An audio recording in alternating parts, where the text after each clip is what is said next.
এবারের বিপিএল আসরে প্রথমবারের মতো বাংলাদেশ সফরে এসে চমৎকার কিছু সময় পার করেছেন চিটাগাং কিংসের হোস্ট হিসেবে নিয়োগ পাওয়া ভারতীয় বংশোদ্ভূত কানাডার মডেল ও ক্রিকেট প্রেজেন্টার ইয়াশা সাগর।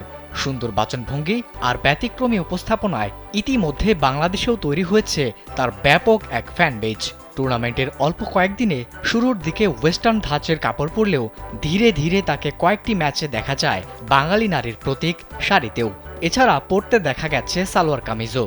এদিকে মাঠে এমন কিছু দর্শকের উপস্থিতি পাওয়া গেছে যারা চিটাগাং কিংসের খেলা দেখতে নয় বরং ইয়াশার চমকপ্রদ ব্যতিক্রমী উপস্থাপনা দেখতে আসেন। বুধবার সন্ধ্যায় মুখোমুখি হবে চিটাগং বনাম খুলনা। তবে এই ম্যাচের আগে শোনা গেছে বড় এক খবর, চিটাগং কিংসের কানাডিয়ান মডেল ফিরে গেছেন জন্মস্থান ভারতে। অত্যাধুনিক ফিচার সম্বলিত বিভিন্ন সাইজ আর কালারের 250-টিরও বেশি ডিজাইন অপশন নিয়ে ওয়ালটন স্মার্ট ফ্রিজ, বোঝে আপনার প্রয়োজন।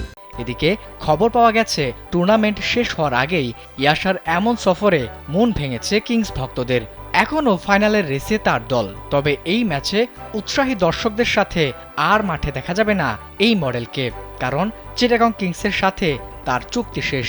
এদিকে ঢাকা ছাড়ার কয়েকদিন আগে দেশের কয়েকটি গণমাধ্যমে বাংলাদেশের অতিথিয়তার প্রশংসা করেছেন এই মডেল। এছাড়া জানিয়েছিলেন বাংলাদেশে পার করা এই কয়েকদিন তার দুর্দান্ত সময় কেটেছে।